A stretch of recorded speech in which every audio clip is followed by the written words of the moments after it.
Okay, we'll do.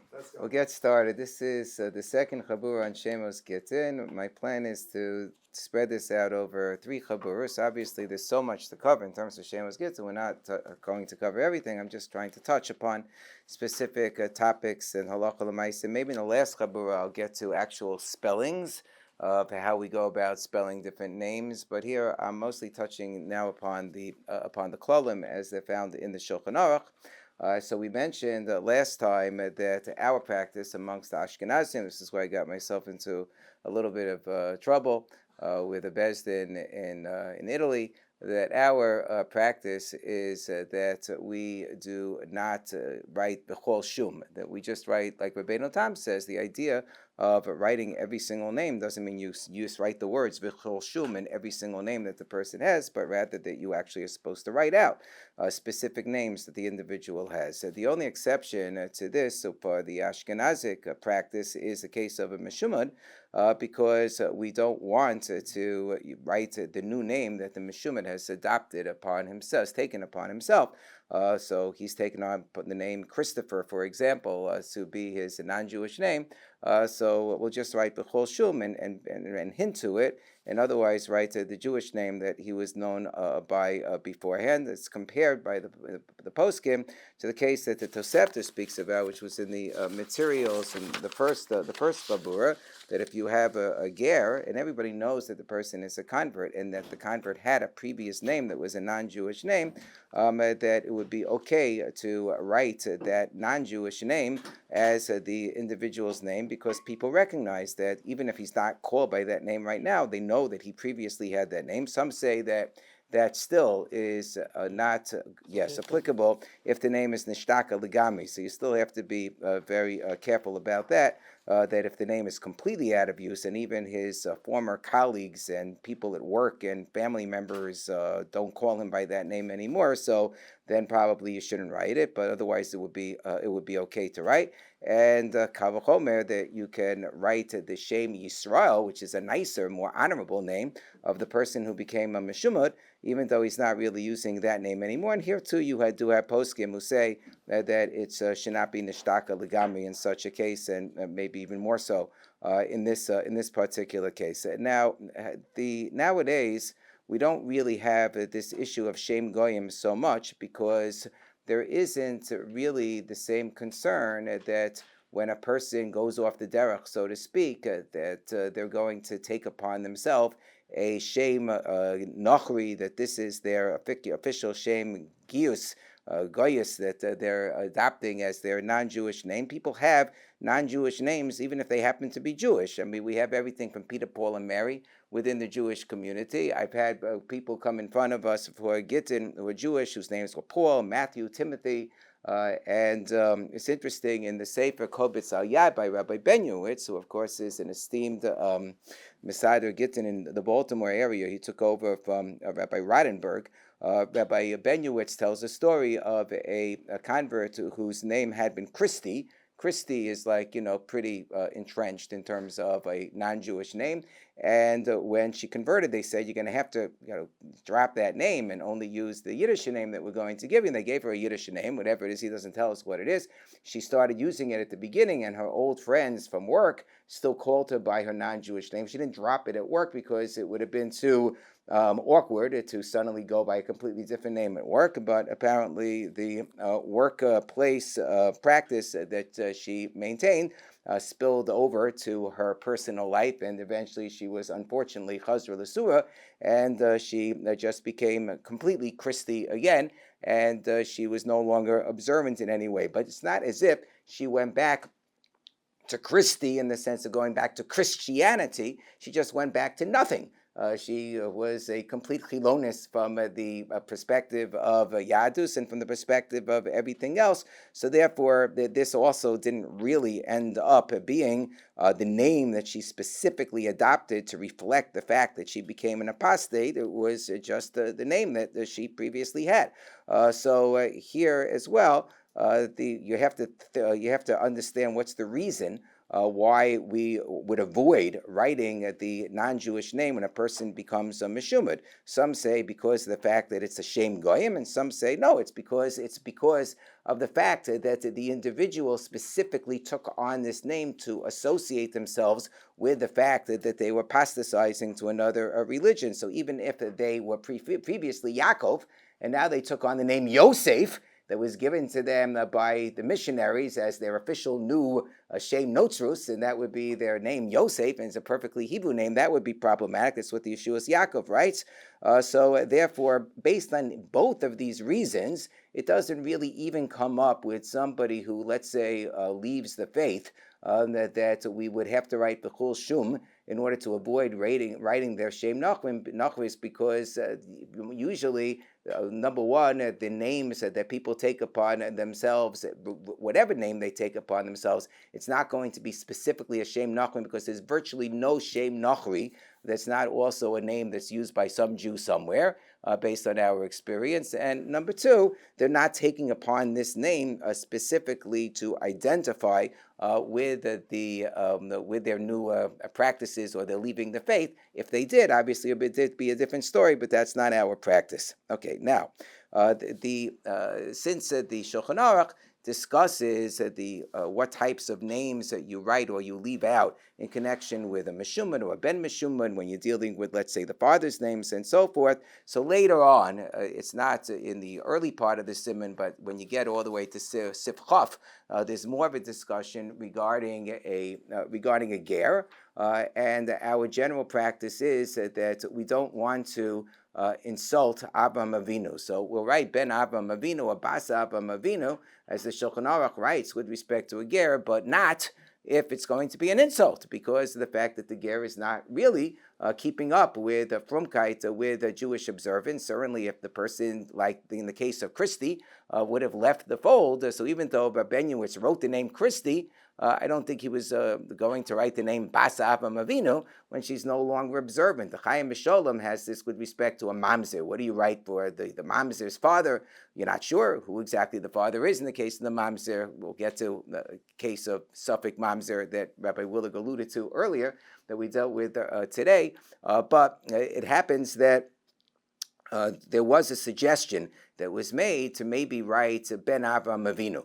It's like the Taz made a suggestion like that with respect to a shtuki. So he said there was a practice that if somebody was a shtuki and they would be Ola L'Torah, they would be Ola in the name of their grandfather. And he said that's not really the way you're supposed to do it. Better that they should be called Ben Avraham, and it's generally assumed that the Taz meant Ben Avraham Avinu.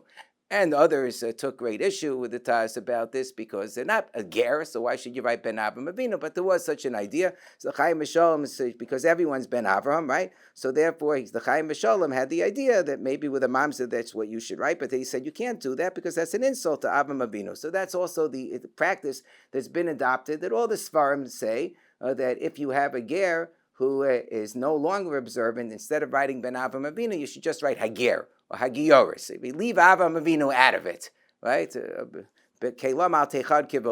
I don't want to be associated with it. That would be the assumption. However, one of my colleagues who is involved with Gittin, he was with a Bezdin, not right now, wrote an article about this subject in which he said that there are Gerim that have been clued in to this distinction and are very insulted by it. So you have certain individuals who may have converted and they're not so exemplary in their Shmira Shabbos and their Shmira Mitzvos in general anymore, and they're advised by their friends, see if the Bezdin is going to write Bas Avraham Avinu or Ben Avraham Avinu, or whether they're going to decide that you're Hager or Hagioris. Then they get all huffy and puffy. You could lose somebody. You could potentially lose somebody. If they discover that you're going to write Ben Avraham, you're going to write Hagioris or Hager rather than Ben Avraham Avinu. So it's probably not worth losing a get over this. I'm not worth losing a get over this. So it's just something to bear in mind. I don't know what to say about this. Don't want to insult Avraham Avinu either. You might do is just leave out the Shema altogether and just say, listen, since halachically there's no father in the picture, we don't have to write a Shema altogether like the Shulchan Aruch says, but just people should be aware of this issue. It's if I didn't have a Maisa happen in my own Bezdin where this sensitivity was expressed, I wouldn't necessarily believe it, but I've seen it with my own eyes, so I'm just pointing it out. So we spoke last time about the sugya of the makom ksiva and the makom nesina, and the sugya that we have is that the makom and nesina is the ikar, and you should write the name of the makom nesina before the makom ksiva. Let's say that a person has the get is going to be sent ayidei shliach. So you have the makom ksiva of the husband, and you have the makom nesina where of the wife, where the get is going to be delivered, and then the parties are known. Let's say the husband is known by a third name in a third makom, which is neither the makom ksiva nor the makom nesina. So the poskim say that the order that you should write is first the makom nesina, then the makom ksiva, and then the third makom.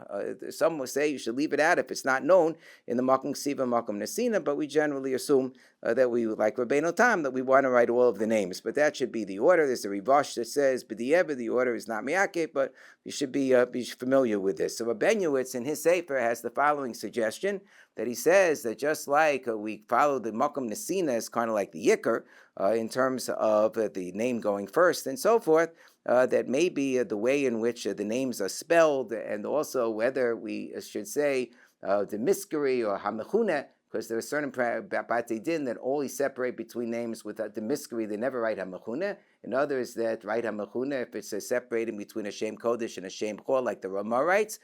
So maybe you should always follow the practice of the Makom Nesina. He suggests it, but he says that he hasn't really seen this implemented by Batei Din in general. I will note that I found the Piskei Tshuva, though.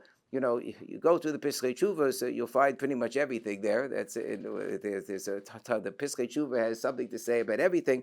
In Hilchos Gittin, particularly when it comes to Sheimos, he has a wealth of material. He suggests that since the makom, the practice of saying the miskeri is more encompassing, like the Ramah writes in the Tshuva, you can't go wrong with the miskeri. We generally assume, like the Ramah, there are those who argue, because it encompasses hamachune as well. The miskeri encompasses everything. So he says maybe if either the makom ksiva or the makom nesina have the practice to always write the miskeri, that's the practice that you should follow. And this way you'll be yotze according to everybody. So I saw that in the Piskei Tshuva. However, as Rabbeinu points out, it's not that the general practice is that the Batei Din, the makom ksiva, will, if there is a name that is known primarily in the makom nesina, and it's used more there than in the makom ksiva, so we'll have it go first. But in terms of how you write the names, or whether you say the miskri and mechuna, generally the bezin in the makom ksiva is the one that that establishes those rules. And as we mentioned last time,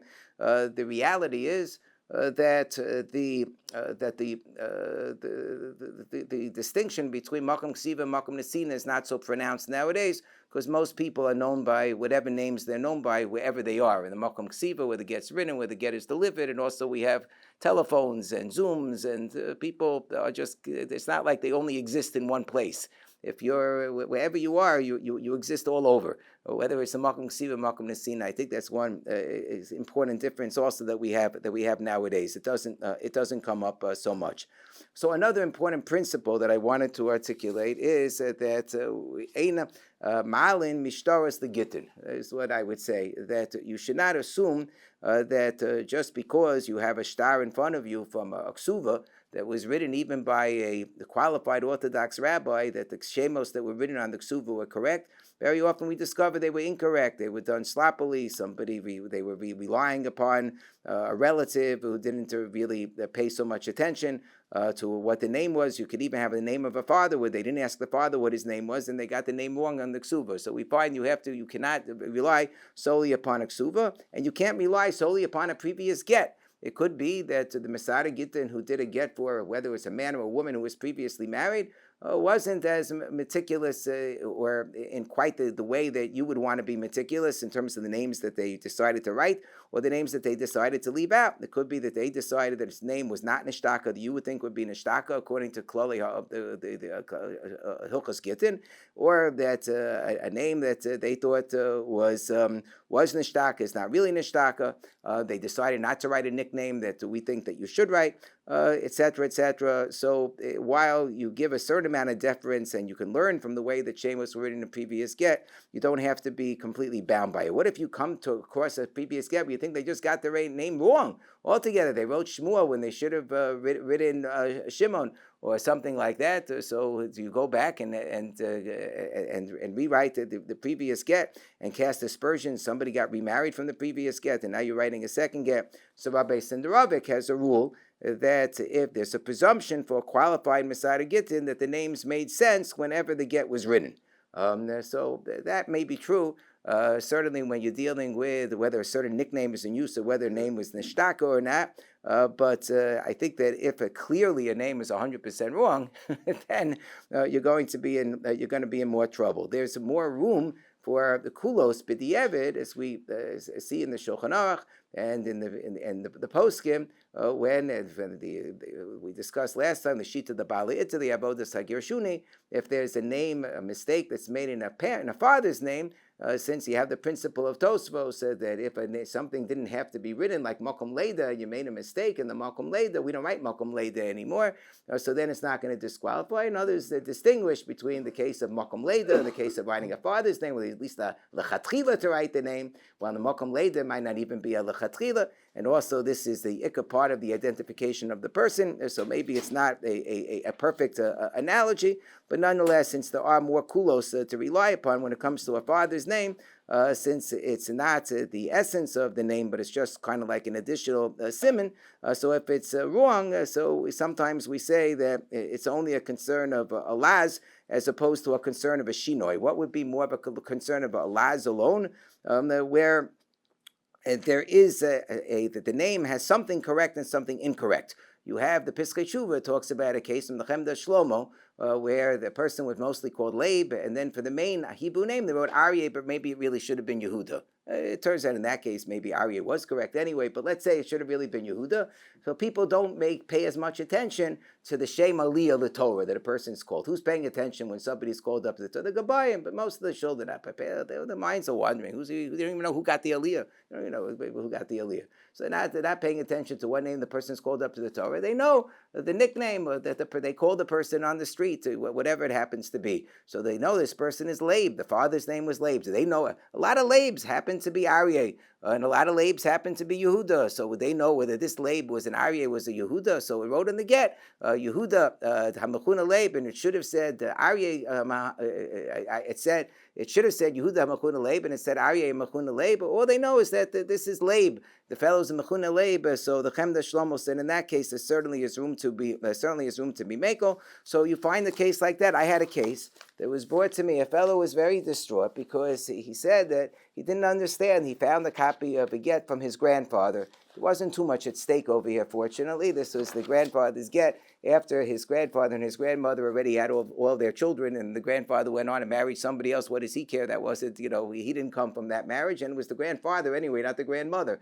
But anyway, he said that he knew, because he had records for this, that his great grandfather was Yaakov Leib. This was very important to him because he named his son Yaakov Leib after the great grandfather. Now he finds this get, and the get says about his grandfather Ben Yaakov Yehuda. He said, "Where's the Yehuda?" I looked at the birth certificate. I found the birth certificate of my great grandfather. It says Yaakov Leib. Where did the Masada come up with Yaakov Yehuda? This was the Masada Gittin in Chicago in the 1950s.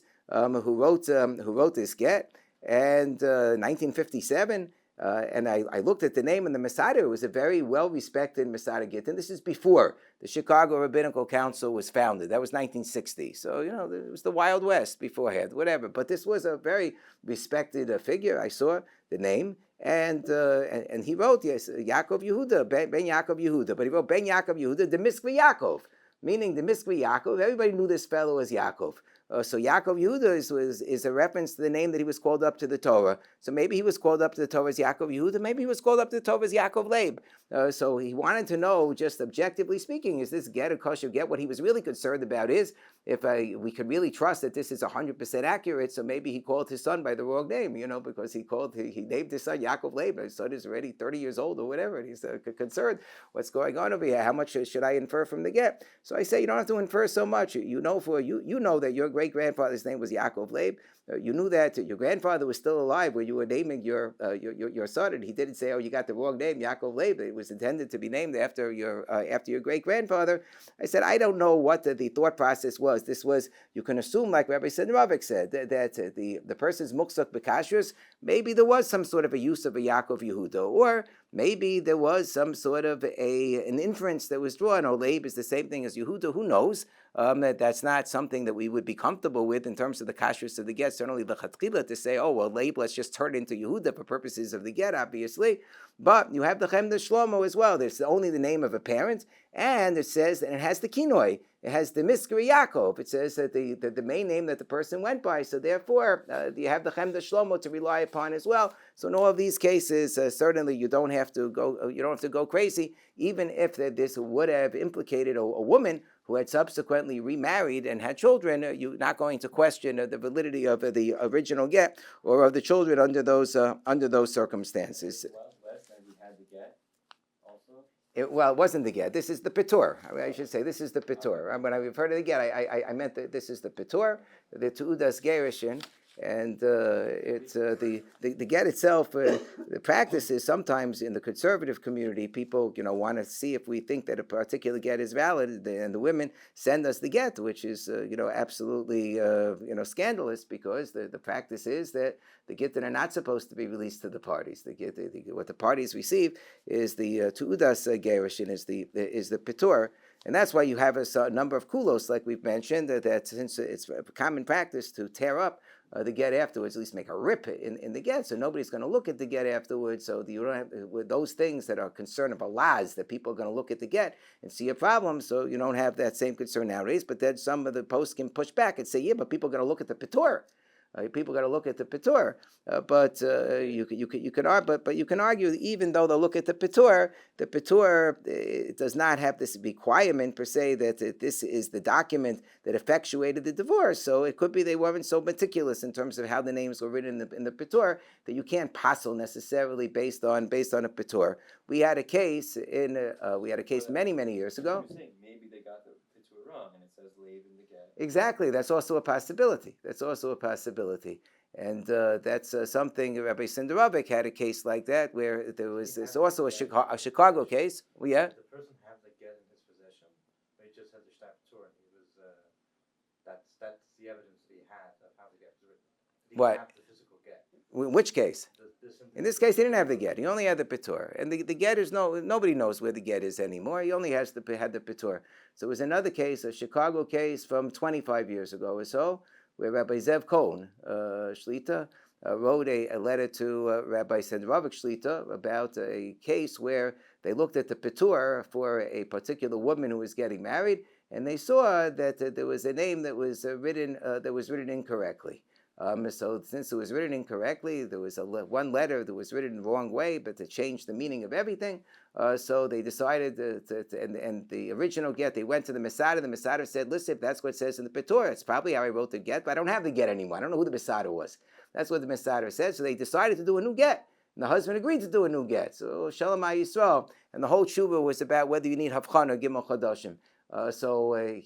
Since this was a mistake in the name of the father, so Rav Senderovich gave in the Atzei B'Sabim all the arguments as to why this was probably okay, and the father also had a kinoi, and they got the kinoi correct. So it was mamash like the Chemda Shlomo's case. So he said, so probably there's room to be makel anyway. And then he threw in for additional good measure. He said, oh, and by the way, it's very possible that the get was written correctly.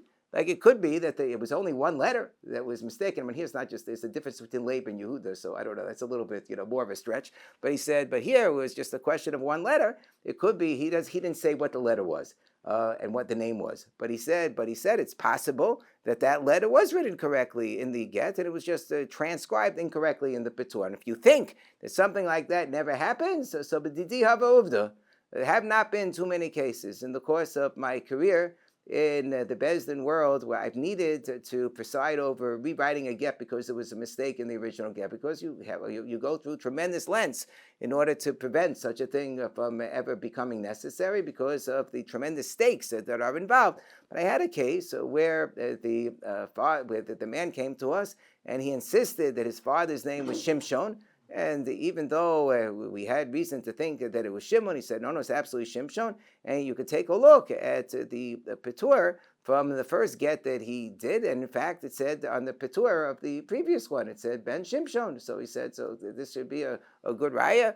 I always, I'm positive about it and so forth. And then he came. He was not a frum person who's getting called up to the Torah every single day. So they have the question of Huksak, in this name that he's constantly being called by the name.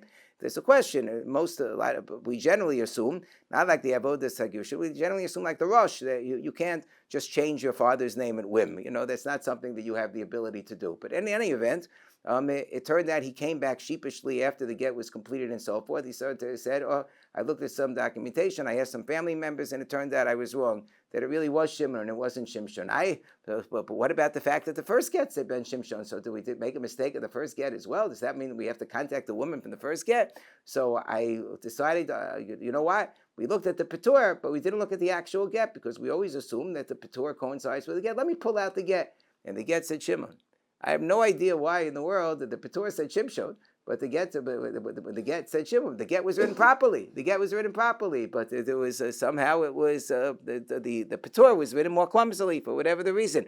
My guess is it was written more clumsily because there was probably a diyun with respect to that get as well, which is the right name to write. He thinks this, he thinks that, and they clarified it and so forth. So it was in the head of whoever was writing the Petur. They had that name Shimshon in his head, so therefore he wrote it down, even though when they actually, HaEzer wrote the get, they wrote the get properly. So you have to be very, very careful about that sort of thing. And the difference between Shimshon and Shimon is one little vav on top of the ayin. That's correct. It's correct. The two letters are not so far apart in terms of even how you would write those two letters. Except Shimon happens to be a much more common name than Shimshon, just for the record. And now there's a famous. Does CRC scan the Gittin or just the Petur? At this point in time, everything gets scanned. It used to be that there was such a fear of losing a record of a get, a Petur, that I remember that we would have old time of Rabbanim who did lots of Gittin. There was a Rabbi Libis who did lots of Gittin in the Bronx, and then the grandson named Halberstam who was holding on to all of the Gittin in a Petur, and he just had the Gittin that was signed in the back. And we had somebody who needed to confirm that a grandmother had a proper get, and he was able to find it based on the signature on the back of the get. It's a very, very big deal to keep records of Gittin. But now, Baruch Hashem, that the scanning has become so much easier. So even if, Chas v'shalom, the records will get destroyed, we have everything down on hard drive and scanned and recorded. So we've done that, I think, with all of the Gittin. I think the Beis Din of America has done that with all of its Gittin, I think. Oh, maybe it's a work in progress. But okay. But the that's what I'm asking. Are okay with it. Okay. So it's important to scan the Peturim, but it's also important to scan the Gittin for sure. Okay.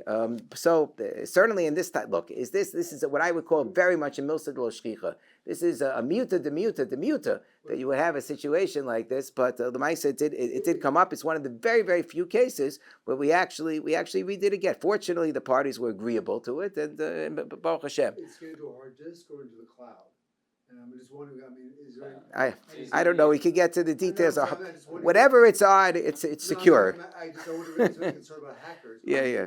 I don't know about that. It's done in a way which is secure, to the best of my knowledge. Now, it's a famous tshuva, the Noda B'Yehuda. You take a look in the sources that I gave for this particular chabura.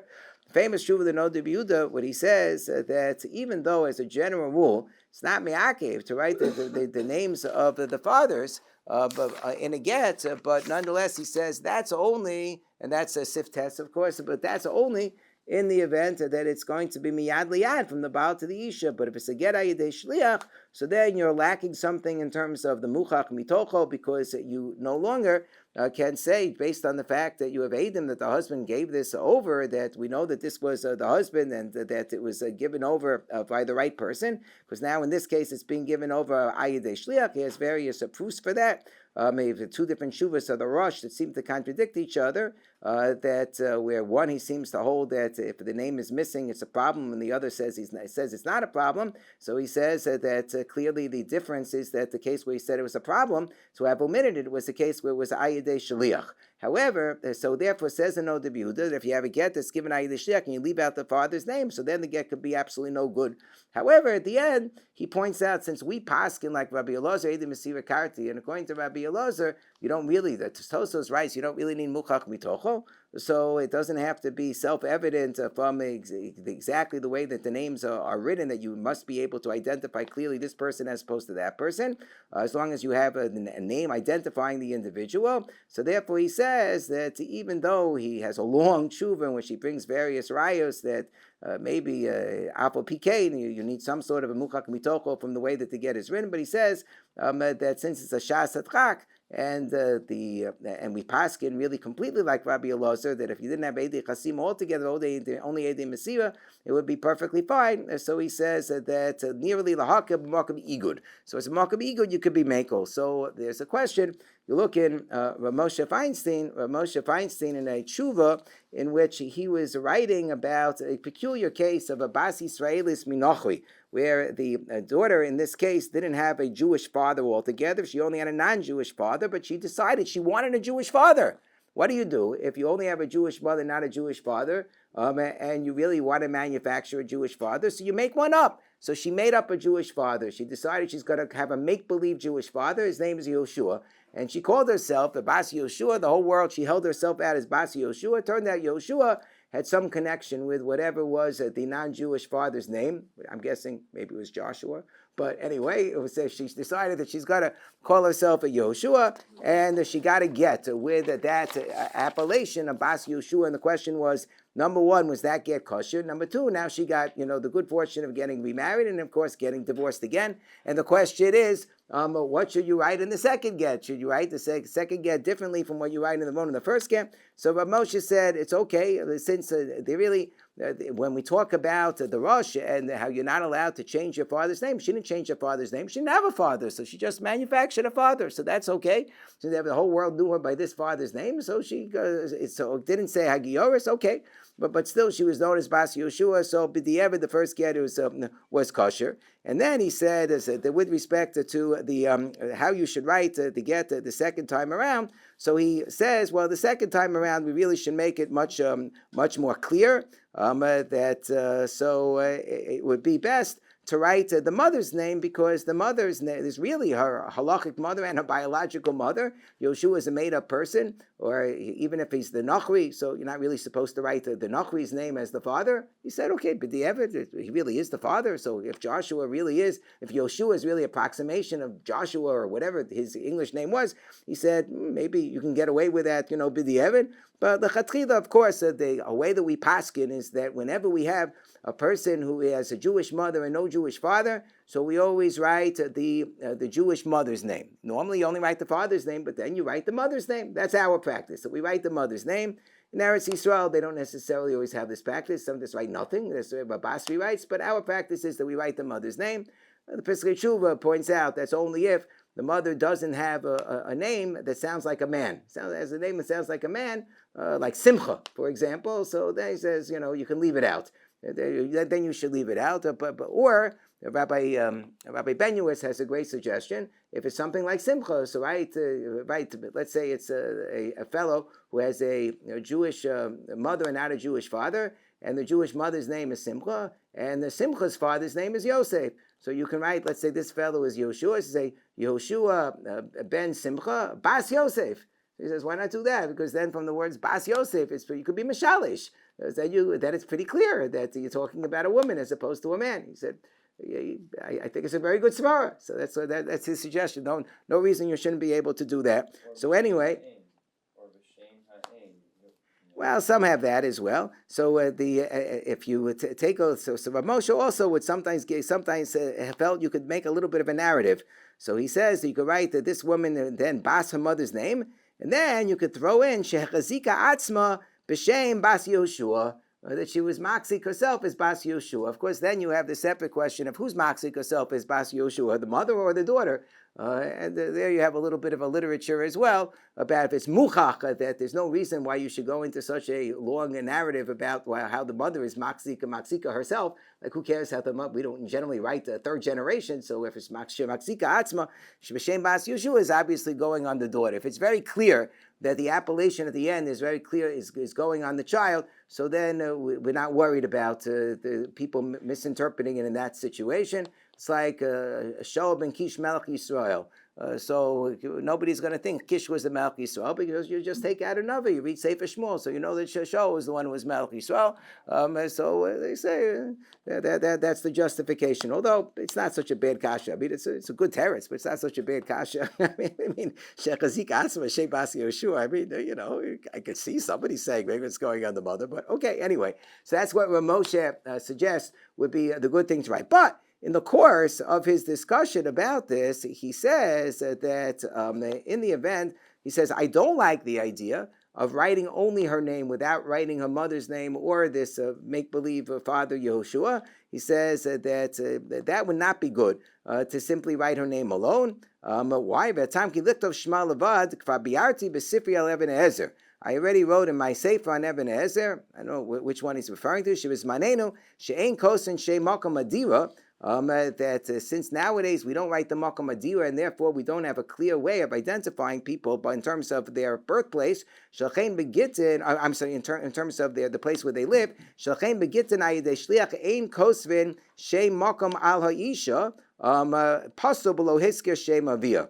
So he says that therefore, if I had to get where we're not writing the makom of the woman, because we don't write ha'omedes hayom when we're dealing with a get which is ayidei shliach. So he says if I don't even have ha'omedes hayom, where I don't have the place where she's standing, where I can identify and I investigate whether this woman was in this place on that day, because it doesn't say Homedes Hayom. Mela, he says, Yesh lahatzir get k'shemegarish be'asv l'to shema of. Therefore, he says that you have to be, you must write the name of, you have to write the shema of l'chatchila. Not like in Asufi or Shtuki, because in Asufi and Shtuki, I know that the person's in Asufi and Shtuki, I don't write anything, and that's a part of the identification. This person is in Asufi or Shtuki. But this woman who's Kshewa L'Kahal, you have to write either the father or Tzarech Liktav Aleh Shem Ima. So therefore, he says however, because of the fact that in this case she also is identified as Bas Yehoshua, and people think that her father is Jewish, so that's why he comes up with this very creative formulation to write that she's the daughter of the mother and she's Maxika herself as the Bas Yehoshua. However, this throwaway comment by Rav Moshe that he says that since we're not writing Homedes Hayom, it's absolutely necessary to write the name of the father, which sounds a little bit along the lines of the Nod of Yehuda. It's not along the lines of what seems to be the conclusion of the poskim, that we don't really worry about that if there's ever a good reason not to write the father's name. The Aruch HaShulchan in Siman Kaf Kaf Tes Sipei says that after quoting the Nod of Yehuda, he says, "Amnam midraboseinu balei Shulchan Aruch sasmu advarim." That it doesn't say in the Shulchan Aruch that we distinguish between shliach when it's ayidei shliach, shlo ayidei shliach. Regam yameim lo kasu rak makam amidasan. They didn't write any other identifying features other than homedes hayom, which we wouldn't write in a case of ayidei shliach. Shema minai ein chiluk b'zeh. He says there's no chiluk. V'emes keinu da'an kad d'kaim like Rabbi Elazar. He brings a svara. Since we pass like Rabbi Elazar, they didn't mesir kati v'em yodim yubal v'yishto lobina mukak b'tocho. We don't require mukak b'tocho, and therefore it's 100% kosher, and you don't have to worry about this other shita. And the Yabia Omer writes the same thing as well, that we're not really concerned whenever there is any doubt whatsoever in terms of how to write the father's name. He says that we just leave it out. He says, "V'lchemin hagenu nachon shelo lichtov shema abba makom sheisher safek b'shmo v'chak halacha v'vachas b'Yisrael v'achi chazinu l'rabanan kashishay da'avdi haki l'chatchila v'chein anu noagim," that we just leave it out entirely. And then he goes on and he says, and this is true even in the event that it would be a get al yedei shliach. We do not distinguish in this case and we are going to and we're going to be Mako. He says she'ap again anitana yidei shliach afapi sheno de bihuda kasto shetzarach liktov shema av v'komakam aram milublin kas lahati b'zeh shmat shema av afilu shlo makam igon. I can tell you I've been involved in more than one case, a number of different cases where there was a question mark regarding how to write the father's name in a get, and our decision was just to leave it out entirely, even in a case where it was a get ayidei shliach. You could say in such a case maybe you should really write at least the mother's name. You'll have some sort of identification. The problem with that is if you know that the father is Jewish and you write the mother's name, there could be a connotation that this is a person who either is a shtuki, and you don't want to connote that when the person is not a shtuki, or that the person does not have a Jewish father.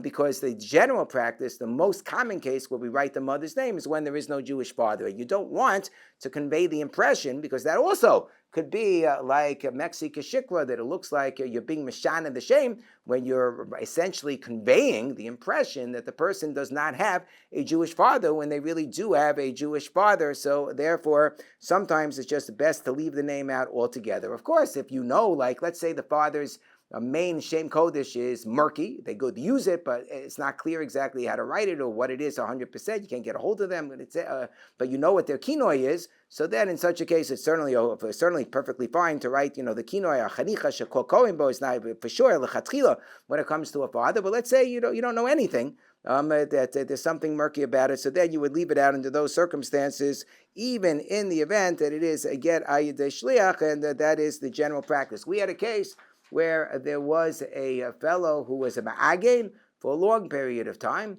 and we publicized his name, I remember, in the Jewish press every single week. This was going back many, many years ago. And it's funny, I won't say the fellow's name, but it was like something like David Schwartz, like a type of name with about 10,000 people have. But this fellow, he was really, really worked up over the fact that his name was appearing every week in the Jewish press. This was like a very big deal for him. Fortunately, nobody whispered in his ear, you happen to share the same name with like 10,000 other people, so nobody could really tell that it's you. But it says Brooklyn, New York, and you still wouldn't be able to necessarily tell that it was him.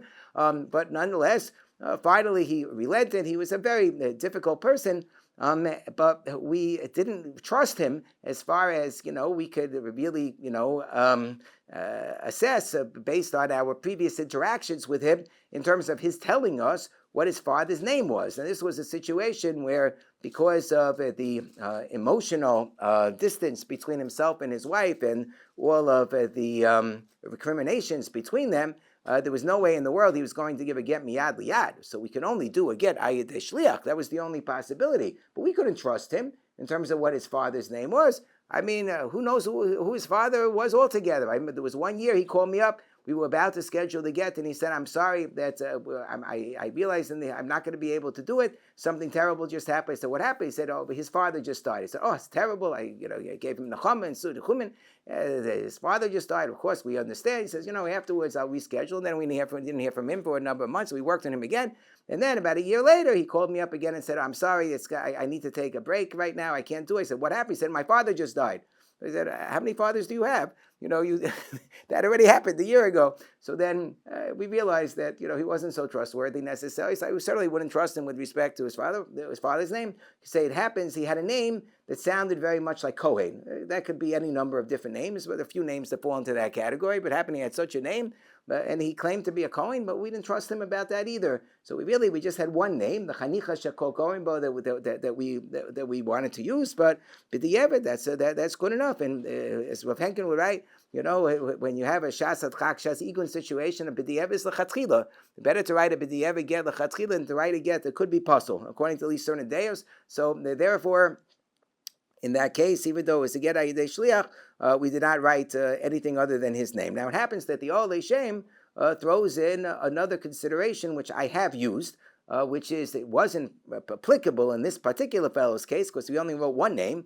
But if you have a person who has kinuyim, that let's say they're Avam Yitzchak, but they're known as Yitzchak, and people call them Isaac, and they also have a name that people call them Izzy, and you're writing all of these different names. So the Olei Shem says That's as good as writing a father's. Why do I even write the father's name? Because it's an additional form of identification. If I'm not writing the Malkum Leda, I'm not writing another form of identification. There's a get shliach, and I want to be able to differentiate this person from other people with the same name. So okay, I'll throw in the father's name as well for good measure. So if you're not able to write the father's name, so if you are able to write a nickname, even if it's a nickname that you might not normally write because it's a shame katnus or something like that, so says the Olei Shem, that certainly makes it a better situation. So the case that we had this morning was a very interesting case. So the case was that there was a fellow who had a father.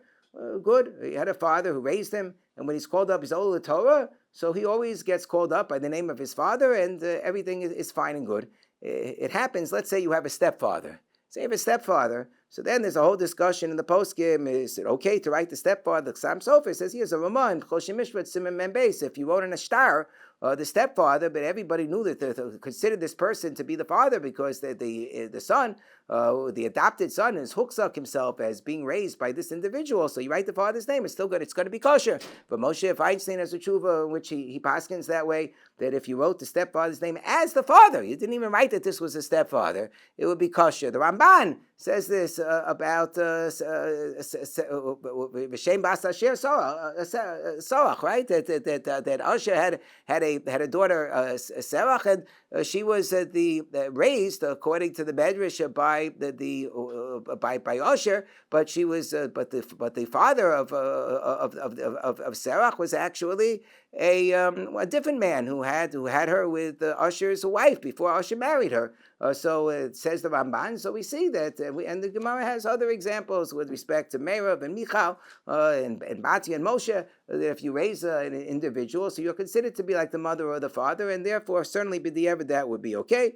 And there's a question: what about lechatchila? What do you do lechatchila? And you don't know like who the biological father was, but you know the biological father was Jewish. So Moshe says that you should make allusion to the fact that this person is called the name of this father who happened to raise him. But Moshe Levi Steinberg, that brought her up, had a nusach that you would write, for example, Yosef, Hanikra, Ben, so and so, Hamigadlo. That's what you would say. Yosef, the son. Hanikra, he's called Ben. Ben Yaakov, let's say that would be the stepfather, Hamigadlo, and that's what you do in certain cases. But generally, our practice is that if we do know the biological father, so we write the biological father's name. And the Beis Ephraim says if nobody thinks that this person, nobody knows who the real biological father is, so that also is Meksi Kashikra, because they think that the other guy is the father. So that also may not necessarily be a good idea. So what was the case that we had? The case that we had was where the person's stepfather was a person that he always assumed it's his father. Maybe it is his father. He's raised by this person. He gets called up to the Torah by this person. But it turns out that the mother had an affair. The mother had an affair. So it happens, unfortunately. Rahman al-Islam. Mother had an affair, but we generally say Ro Bilos Hochin Acharabal. But somehow, despite the fact that normally Ro Bilos Hochin Acharabal, everybody knew that this other guy was really the father. Everybody knew that this other guy was really the father. So apparently they asked Moshe Feinstein B'Shaito. This is going back over 40 years, so I don't know how old this fellow is. They asked Moshe Feinstein B'Shaito, and Moshe Feinstein said, look, the marriage of the mother, they weren't from. It was a non-Orthodox wedding. They're not really married halakhically, so they can have no mamzeres. If they're not really married halakhically, don't worry about it. That was the psak. But to make matters worse, over the years, this fellow decided to have a test done, a DNA test, to see whether he matched with the paramour, and whether he's really the son of the suspected adulterer. And what do you know? The DNA matched perfectly. Beautiful. So now, I don't know what to say. Not so beautiful, but what do you write? What do you write in the get? He's convinced that this other fellow is his biological father, but he's always been called up to the Torah, and he's always by the first fellow, and his name is based upon being the son of this other fellow. So you say, well, the other fellow, at least he's a stepfather. But what's the idea of the stepfather? Why is it that we make him, in the case of the stepfather, we make him because everybody knows this individual. They associate him as the son of the stepfather. But now, in addition to finding out that the DNA matches this individual whom he thought was really his biological father, he established a relationship with this individual. Now that it's proven, now that it's confirmed that this is really the biological father, so they have a whole relationship. They get together. He's gotten close to his half brothers and his half sisters, and not only that, but this is his favorite story apparently. He tells this to the whole world because it's such a fascinating thing. The whole world, he's not worried about mamzeres because Ramosha already took care of that. There's no problem with mamzeres, but he publicizes to the whole world, isn't this interesting? This is really the father. So he has a good relationship with the man who raised him, who was Bechazaka, that he was his father for a long time. And he's a good relationship with this other fellow whom he calls his biological father. What in the world are you writing again in that particular case? You're going to write the biological father. So who says he's really the biological father? We're going to rely upon these representations of DNA and so forth. It's a little bit it's a shaila. The Chaim B'Shalom says one of the reasons that you don't write for mamzer the biological father's name is because you can't be 100% sure. Maybe we say kashem shezinsim zekach sinsim acher. So he says that's not an option to write that name. You say it's not really mamzerus over here. Yeah, it has a specter of it a little bit. It's a shaila. You're going to write Ben so and so Hamigadlo because everybody understands that this is the person who is known as his father.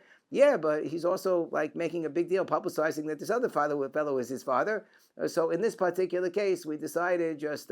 Originally, I was noted to say, maybe right, Hanikra Shebam so-and-so Hamigadlo, but it seems that he made such a big deal about the other person being his real father. At the same time, that in the end, we followed the principle that I started out the last year with, that, Tov Safek Chisaron, Safek Shinoi, that just leave out the father's name entirely, and made it better, I think, is that this case was not a get Ayudei Shliach either. So we didn't need so many simonim. Sometimes, and this is what some of the poskim write, the fact that you leave out the father's name and the person who would research it would find out the circumstances and see that you had good reason to leave out the father's name, that itself ends up being a siman. The research, the same thing in the case of the shtuki, where they do a little bit of research and find out that, so now I understand why no name was written, because the fact this individual is a shtuki, so that helps to confirm the person's identity. So you can have a similar concept over here as well.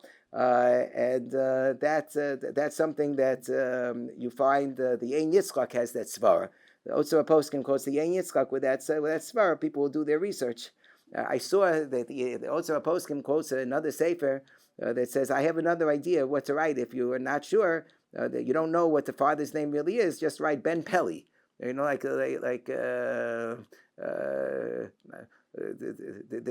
is the question that was asked of the Malach, right? They asked, was it the Manoach? Asked the Malach, "What's your name?" And he said, "Peli," right? So I'm the one who does wonders. What was that? Who was the one who said Ben Peli? So he says, why don't you just have why don't you just say Ben Peli in this particular case? Because that would be the indication that the individual is somebody that we were not able to work out his name, and that itself will be a siman. So that's a recent article. It's the author made that suggestion. However, some say that the Malach's name really was Behu Peli, right? He says, "Why are you Lavazeti Shalish Me?" That's the Malach. The one by Noach. He says, "Well, my name is Peli." Some say that really was his name. That I'm the one who did Plos, so that my name really is Peli. So maybe then people would get the wrong idea that the person is Peli. Okay, fine. There were two Malachim. There was a Malach who is Lishmi, right? And then there's the Malach who is Peli. Now the Shaila. That we discussed last time about whether you would ever introduce a person's name with the mystery. It's not our particular practice. That's the sheet of the Maharit. That if there's a question as to the person's main name, but you're going to use the kinoi, so maybe just write the mystery, the kinoi, to allude to the fact that they have a different name. So here, are there ever times in which that would be relevant for us to do? So some say that in the event that we know that the person has a Shem Kodesh, we're just not really sure what the Shem Kodesh is. So in such a case, it's shayach to say demiskeri because for whatever name we're going to write, because of the fact that we know that it's not a question that the real name was nishtaka. It's not nishtaka. We just don't know what it is, and we're writing the kinoi. But then you have Moshe's argument that it's not normal to refer to somebody as demiskeri. So that's interesting because here, when it comes to the father's name, that is something that we are allowing, because we're saying for the stepfather's name, we're saying Ben Hanikra, or Hanikra Ben, so and so Hamigadlo. So I guess that the answer is that we're starting out with his regular name. We're saying like Yosef, and then we're saying Yosef himself is Hanikra. He's called Ben so and so Hamigadlo. Not that he's called Ben, so the one who's called so and so. So I guess that it's not a contradiction to the rule. Okay. Now the next thing I wanted to discuss is what do we do in the event that we have double names. So the Shulchan Aruch has a whole discussion about that if you have a person who has two separate names, and then you write them as a double name, so then is that going to be kosher, or is that not going to be kosher? It's a very interesting concept for us, because why would that be kosher? It says, Mi sheyesh lo shnei shemos, kosrin Reuven demiskri Shimon. If a person has two shemos, so the Shulchan Aruch says, so kosrin Reuven demiskri Shimon, b'mkas Reuven Shimon yesh mi she'omer shehu pasol. The person has two separate names, and you write it as Reuven. Then you're supposed to write. They have a name Reuven and they have a name Shimon. So you're supposed to write Reuven the Miskri Shimon. But if you write Reuven Shimon, they don't go by Reuven Shimon. So the Mechaber says Yesh Misha Omer Shu Pasol. And then in the reverse case, about Nikra b'Shnei Shemus b'Yachad, but if a person's known as Reuven Shimon, right? So then we have the question of should they be called by both names together? So the Ramah says kosher. Kosher sounds like b'di'evid. What do you mean b'di'evid? Like if you would call them by separate names, that's not really the name. They're not Reuven, they're not Shimon. They're Reuven Shimon. Like you have Avam Yitzchak. You have people who are called Avam Yitzchak. They're not called by one or the other. So this whole thing is sort of an interesting discussion. And Rabbenuitz points out that there's a very different reality nowadays in terms of what we have in our naming that they didn't have in those days. In those days, if a person went by, let's say, Reuven Shimon, generally speaking, they weren't called Reuven Shimon. You have, you look in all of Shas, you don't really find the person who ever had two names. You have Abba Shol, but that means Abba is like an honorific. You don't really find, what? The last Gemara Nevarim that mentions that there was a time that they began using two names. Yeah, but you don't find Tanam and Amoraim who had two names. You have a Tosfos somewhere that talks about Rabbeinu Yaakov Yisrael. And even there, they say Yaakov Yisrael is really the same name. It's very, very hard to find somebody who has who's known as two names. Even Abba, it's not shayach. That became a more recent phenomenon. So when they talk about how a person was called b'shnei shemos b'yachad, and the Ramah says begrudgingly kosher, what he means is that the person who sometimes was called Reuven by some people, called Shimon by the other people, and let's say that you would want to get the attention of a large population of people. Some of them knew this individual as Reuven, and some of them knew this individual as Shimon. So you would say in front of that large population of people, you'd say Reuven, Shimon. Like a person goes by their Hebrew name, which is Yitzchak, and at work everybody knows them as Isaac.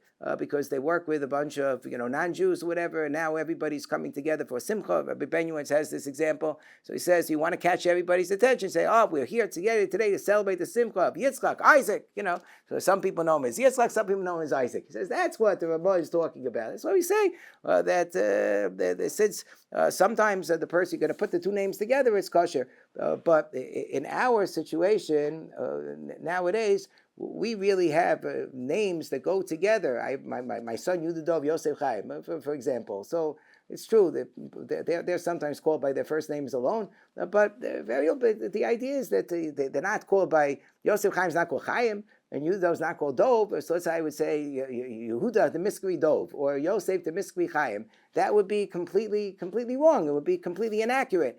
So you have this idea that some of the poskim spoke about, like the Beis Shmuel, somebody's Ol Torah as Reuven Meir, as Meir Reuven well, let's say their older Torah is Ruvain, Shimon, and people also call them Ruvain. Okay, so they would write Ruvain Demiskri Shimon, and that would be perfectly okay. Some held that would be even lechatchila to say Ruvain Demiskri Shimon. Why would it be lechatchila to say Ruvain Demiskri Shimon? So people call them Ruvain. And they also have this additional name, which is added on, which is Shimon. So sometimes they're called Ruvain Shimon. So that's what the Ruvain, the Miskri Shimon stood for, because they didn't have this concept so much of the two names. So it's like you have a name, and then there'll be another name that will be added on. So that's the way people conceptualized it. They conceptualized it as if they're called Ruvain Shimon, it's because the Ruvain has another name that was added on. So we're going to call this person Ruvain the Miskri Shimon. But he says nowadays people don't conceptualize it in that fashion. So even if we were going to be makel about that sort of a description nowadays, when it comes to Gittin, it's a very important klal that, like the Ksam Sofer writes, that we follow what's in the Chiburim. The way that you write things, the way you think about things, it's the way that's like Loshem B'nei Adam. How do we understand the way names are written? If I see Ruvain the Miskri Shimon, I don't think to myself, oh, this person is called Ruvain alone. Oh, and sometimes he's also called Shimon in addition to the Ruvain. That's not the way that I'm going to read it. And therefore, while such a thing, maybe B'di'evid would have been considered good in the olden days, nowadays it really would not be considered to be acceptable, and we'd be much less likely to be makel about that type of variation. So therefore, the way that it's all described in the Shulchan Aruch has to be taken with a grain of salt. That's what Rabbeinu points out. I think it's very mistaber. There was a chumah that Pesach Tshuva quotes from the Beis Meir that you shouldn't write. Let's say a person is called up to the Torah as Yisrael Meir, and people call him Yisrael. So he says the worst thing you can do is to write Yisrael Meir the Miskri Yisrael. That's the worst thing you could do. Why is that? Because it sounds like the Miskri, he assumes, there's different ways of understanding what the connecting words mean. When we say Demiskri and Mahuna, is it going on the person? Is it going on the name? So he says that one way to understand it is like the Beis Shmuel, that it's going on the name. We generally assume, like the Noda B'Yehuda, that Amachuna is going on the person, and we also assume the Miskri is going on the person too. But he's assuming that no, it's like I'm saying that Yisrael Meir the Miskri Yisrael, that this Yisrael that it's like I'm implying that the name Yisrael has some other type of pronunciation. And therefore, people will say it's not this person, because this person only goes by one pronunciation of Yisrael. Because otherwise, why am I writing as Demiskri Yisrael? So this is a very, very unusual shita, therefore we don't really follow it. The Tiv Gittin writes that it's halacha ravacha b'Yisrael. That everybody understands that the second name is going on the person and not on the shame itself. And the Pesach Tshuva notes that the Tiv Gittin, by the way, was written by Raphaim Zalman Margolius, and it's the main parish. If you look on the Sheimos Gittin booklet of the official Shulchan Aruch over here, Maduras Friedman, so it's the main parish that appears over there. What are you looking at? It's one shelf over. It's the rightmost one, the next shelf on the left. Okay. I can't find it right now, but wherever it is on the shelf, that's the main parish that we have. There, Tiv Gittin is a wonderful, wonderful, very important parish, and it was Nispashe B'Chol Yisrael, a lot of things that he said. So Pesach Tshuva quotes, and he says that therefore we don't worry about this concern of the Beis Meir, but it's another example of something that used to be a particular conception that is no longer even a havamina of how we would view the way that these names would be written nowadays. Yeah. After the Second World War, there were so many people who lost in the war, and they wanted to memorialize two different people, so they create a hybrid name to memorialize two different people. Isn't that a common phenomenon now? Yes. And some want to draw a distinction between if you have a hybrid name that memorializes two people, as opposed to if it memorializes one person, that maybe in such a case, if you broke up the names, even though they're combined together, that you could really say one name is really being added on to the other, and therefore that should be more kosher. I saw in the Otzar Poskim, he quotes a few authorities who say that, and he knocks them all down. that Lemaisa, it doesn't really make a difference where the names come from. Whether it's whether it came from two different people, one person, is anyone paying attention? Nobody's paying attention. At the bris, at the speech at the bris, they have paying attention. After that, nobody's paying attention. It's one name. That's all. You have a combined name, and that's the way in which you're supposed to be known. If you're also known, in addition, by one of the names, so you just write. You write Shmaryahu Yosef Chaim the Miskri Chaim. That's so you get in you get in both descriptions. Okay, good. Now, so therefore, the Kol HaEzer writes Rabbi Shulam Ruth says that nowadays, if you did it the other way, in which you would say something like you would only have the first name. You'd say Yisrael, the Miskri, the Miskri mayor, was sort of the understanding that you're meant to add the mayor to the Yisrael, even though you're not called by only one or the other, but by both together. Says that for sure it wouldn't be kosher anymore if the person was certainly not called by Yisrael alone.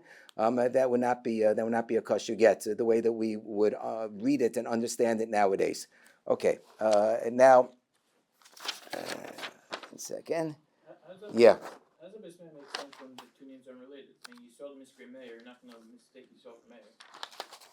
I'm sorry. What do you mean? The base mayor assumes that the mayor was going on. Take a look at the base mayor. I want to give you this is inside, and it's a source ches. Okay. A Sefer Beis Meir, he says that you should really write both names together below Miskri. Don't write the Miskri between them if the two of them go together. So here's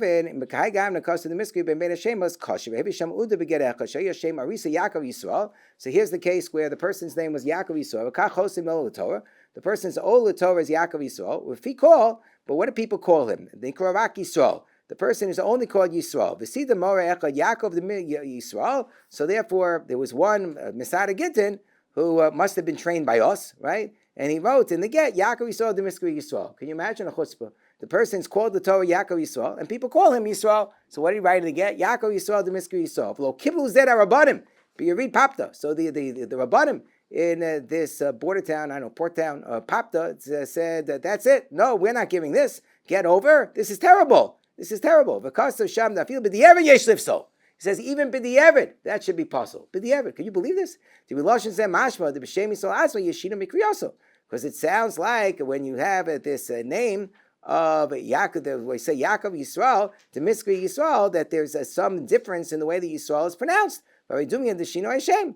Amnam dasagon Mariza Bazalmin Margolius. So he says no, but we have accepted Shuvah Shavosa, but Sifal Totiv Gittin. But Rafaim Zev Zalman Margolius points out that no, our view is exactly the opposite. Bedinei Shnei Hashemos v'daito da'apen nikra echad be'esh b'Shnei Hashemos b'kol makam given Shnei Hashemos leider v'ol Torah v'chos b'Shneim.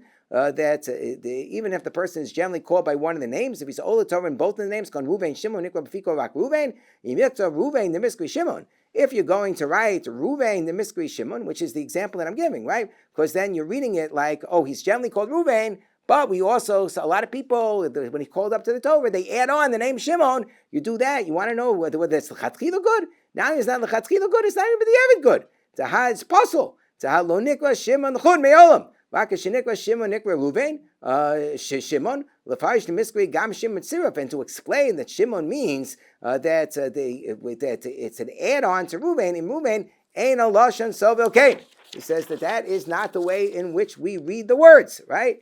And therefore, Rak Likto Yesh Likto Ruvain Shimon the Miskri Ruvain and Bakshash Chasha Shabal Meir and the Kshash that the base mayor the base mayor had is Lav Kashashi. That's not a concern that you're going to think that it's going on the name. So just this is it just underscores how you can have a sea change in terms of the way in which people even understand the words and the names, the way that we're writing it. And it's very important to understand that there are changes sometimes from generation to generation. There are changes in pronunciation, and there are changes in meaning, there are changes in understanding, there's changes in descriptions.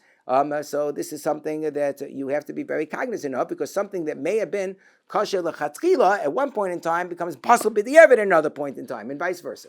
Yeah. Is not specifically talking about the name Yaakov Yisrael, the two are related? Meaning the Yisrael could have been related to the Yaakov. If it's Yisrael mayor, so the mayor is not going on the Yisrael at all. There's no connection between the two.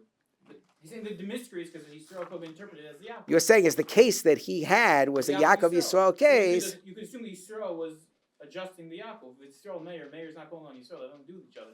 Yeah, but it doesn't always work out that way. It doesn't always work out that way. The mystery is affecting the way you pronounce the name. That's not true when two names are related. Well, yes, but he's saying that it's affecting the way it's in which the name is pronounced when the hybrid name had one of the names, and then afterwards the mystery name is also one of those two names. Dafka. I mean, I hear what you're saying, but I don't think he's understanding it that way. But I hear the point. I hear the point. Maybe there's some validity to that. Just like we said earlier, that the Baal Tosos, who was Yaakov Yisrael, so in a way that wasn't really like a hybrid name. In a way, it was really one name was an extension of the other. I think it's a valid point that's worth considering. It's worth considering.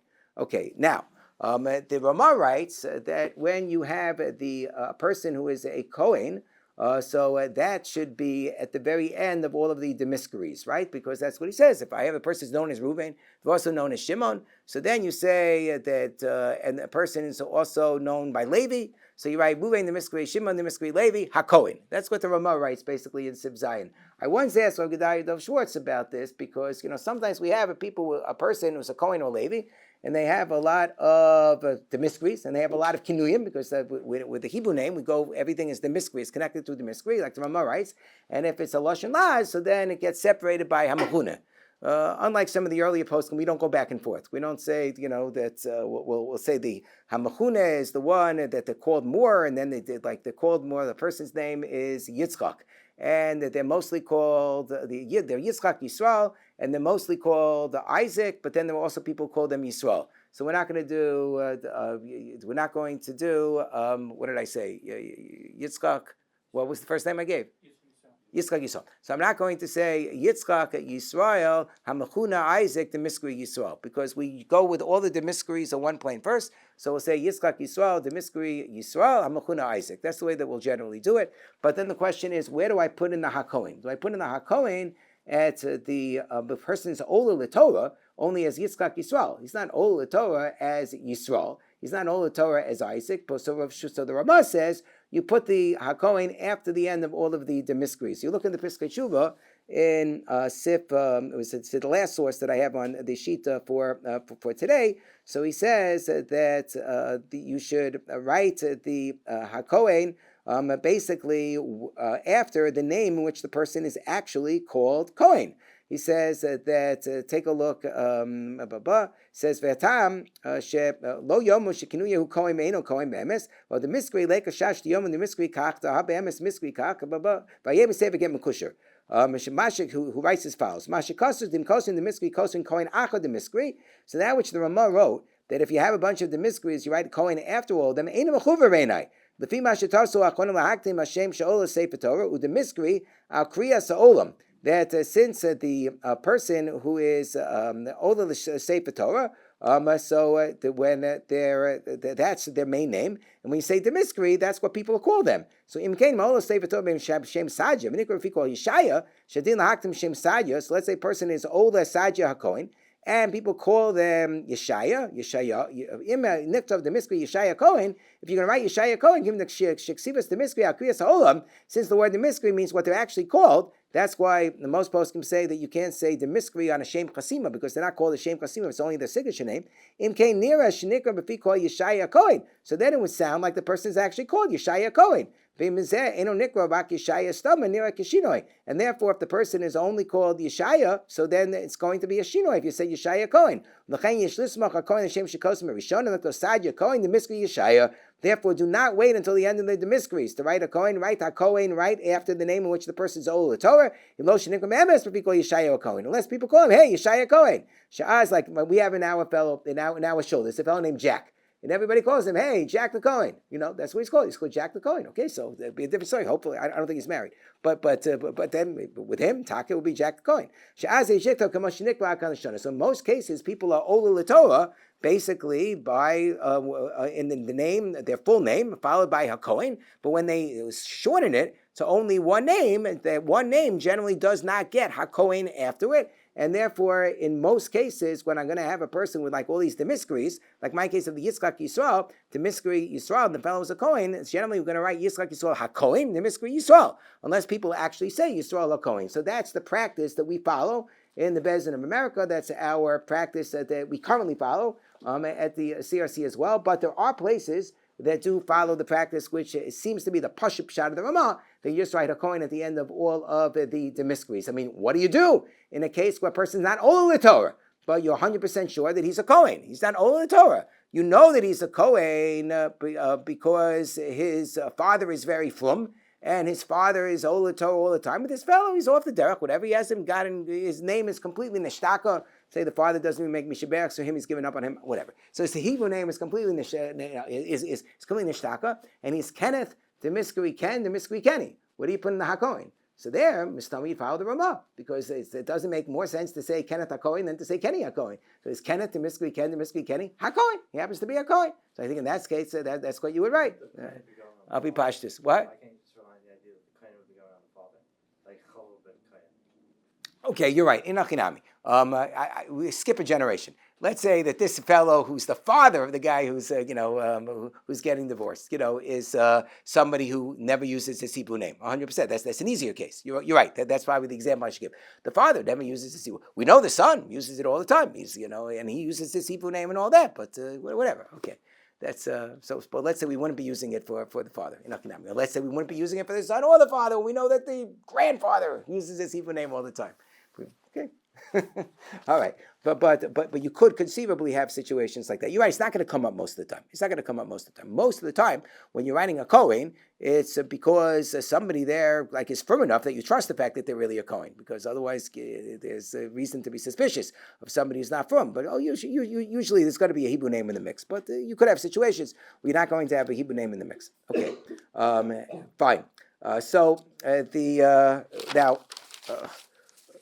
What if you have a situation where there's a shinoi kal in the father's name? This is very interesting. I had the following case where, this is sort of, it reflects the importance, honestly, of checking whenever you have like a weird name, of checking with the communities in which they have expertise with respect to those names. So if we have a Persian name, I'll call up some Persian Rabbi Davidi, or somebody who has expertise with respect to the Persian names. We have a Russian name, so we have the collection of Russian names that Pinchas Goldschmidt put together. Iranian names, we'll speak to. Well, that's Persian. I'm saying if we have any community, generally speaking, we'll try to speak to experts within that community. So I had, Chabad. So we deal with Chabad all the time, and usually their names are similar to whatever. How difficult is it to write, Mushka Menachem Mendel? So after a while you figure out how to write these names. But we had a case of a fellow who went by Dober, and that's how he signed his name all the time. Shalom Dober. Shalom Dober is based on the Maharshab. Maharshab was one of the Chabad Rebbes, and he was famous for always signing his name Duber, and it was apparently al piso, that it's not just Dober, but it's Duber, goes together, and so forth. And for a long time, in the Beis Din of America, the assumption was that this is like a thing, that those people, that they have a Kabbalah, that they're named for, Admor, Marshab, and they have the name Shalom Duber, that the Shalom Duber goes together, all the Ksuvas write Shalom Duber, and so forth. So we had a fellow who was getting divorced, and his father's name was Taka Shalom Duber. And I even checked it with the rabbi of the shul and so forth, of exactly how because the rabbi of the shul of this fellow Shalom Duber, the father, he said, yeah, I'm pretty sure that's the way. So I saw my name Duber, I'm pretty sure it's like one name and so forth. And I spoke to the rav of the shul, the Chabad of the shul, how exactly is it done? I tried to do my research, but what I didn't do, I didn't call the Beis Din of Crown Heights. So then after we had done this get already for this man whose father's name was Shalom Duber, and we wrote, and I'd asked my chaverim here in the Beis Din of America as well, how to use it generally written. So we wrote to Duber the way that it was written in the Ksuva, the way the person generally signs, Dalid, Vav, Beis, Ayin, Reish. But apparently there's a whole lumdus about this that they have in the Crown Heights Beis Din, that yes, even though that was his chasima, that was for some special Kabbalistic reason that he always signed this way, but it was well known that in reality, it's two different Sheimos. It's Dober. It's supposed to be written Dalid Vav Beis, and then Beis Ayin Reish. And the Maisa we had already given over the get, and it was not a pasha to get. And it wasn't like one of these situations where you want to like call anybody back afterwards and so forth. And he gave me a whole arichos. The truth of the matter is that in the arichos that he gave me, he gave like, I have this like long, double-sided letter or whatever that he sent over to me, but like most of the rayos that he sent to me were like practices of various rebbes who had this name and utilized this name where they always signed it like as one name, and he was just saying, but even though they did that, you should know it's not really true. So, so it wasn't like necessarily so compelling. It was long, but it wasn't necessarily so compelling. But if you look at the Shlomo Kluger, who is the author of the Chidushei Anshe Shem on Sheimos Gittin, very, very important sefer. But he was a prolific writer, as we know from Shlomo Kluger. He wrote on everything, and everything is very, very entertaining.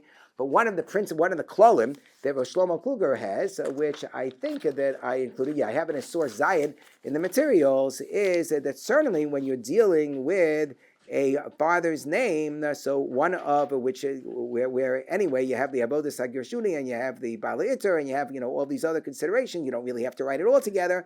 So he says one thing that you can be makel about. He says Ladina nearly. Look at the third line. That this was a case where the person, when it was called to the Torah, Chaim Yeshayahu, but everybody knew it was Chaim Yeshayahu. Which is it? Is it Yeshaya? Is it Yeshayahu? And one of them is probably right, and the other one is wrong. I know he says, "V'zeh Yiktov Shem Avi Yisha Bas Chaim Yeshaya, Shkiven the B'Shem Avi Kasher Chaser Rak Shinoi Posel. V'inei Zeh Eina Shinoi Mamish." He says it's not considered to be a shinoi mamish. It's like a shinoi kolshu. And he says this as well. He says Vayem Chiburi, which is the Chidushei Anshe Shem, Shuba Beis Mashis Kamno Niva Rava Go Milabu Rava Gaon Mi Stanislav to be Eno Shinoi Gomor Kasher the Kuliyama B'Shem Avia. As long as it's not a shinoi Gomor, so it's Kasher Kuliyama. So I said to this Rav, we were discussing about this get because he got in touch with me and I was impressed obviously with his lumdus and so forth. I said that I think that at the very least we could agree that the right to bear, which is the way that he signs his name, is not a shinoi gomer. Not a shinoi gomer. So at least this should be kasher for that reason. And he was masking 100%. So shalom Yisrael. But another principle to be familiar with. So one second.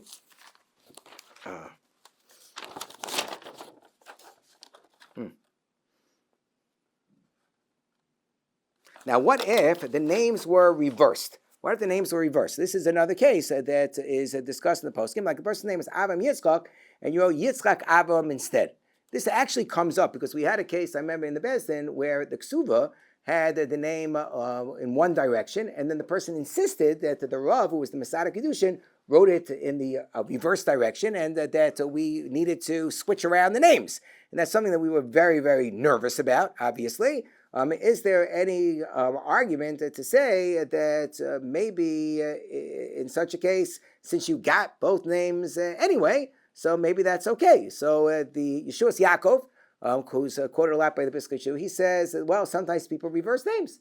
That's not such an unusual thing. I remember when I used to go to the annual Dayanis conference in Eretz Yisrael. I still go, Baruch Hashem.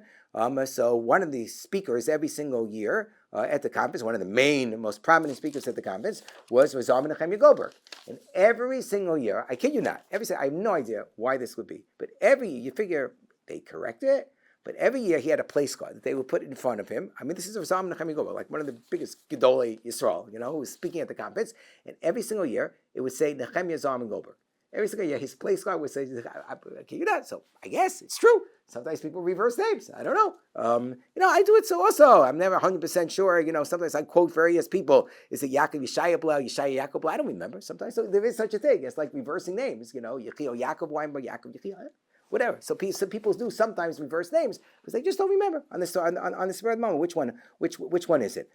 So do we say that is like a consideration of b'di'evid? So the consensus of the poskim, which I think is very, very mistabi, you look in the Yotzer poskim, is that it all depends upon mitzias. It all depends upon mitzias. Is the mitzias that this is the type of name that people, switch all the time? Or this is like some public figure where nobody can quite, get it right, and everybody's, constantly switching it back and forth, if that would really be true. If that's true, so then there's room to be makel. If it's not the mitzias, then it's not, then it's not so. Then it's not so. It's certainly in the olden days, you can understand, based on Rabbenuitz's argument, how that would be more of the mitzias, because in the olden days, that if a person who was called Ruvain Shimon was really just called Ruvain Shimon on occasion, and most of the time he was either called Reuven or he was called Shimon. And there's on occasion they try to get everybody's attention who knew him and say, this guy Reuven Shimon.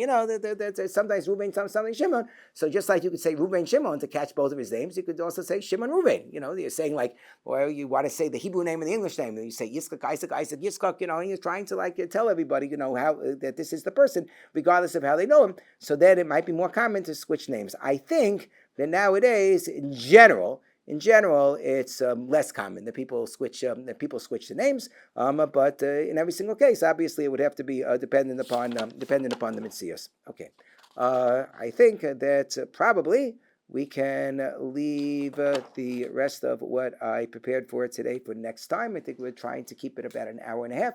And Mitzvah Hashem, next time will be after Pesach, and we'll try to do the third installation of Sheimos Gittin, and I'll also go over the way in which we vowelize the names when we use the ayin and the aleph and the yud and so forth, so that there's a better understanding of exactly how all of those principles work lemaisa as well. I want to wish everybody a chag kosher v'sameach.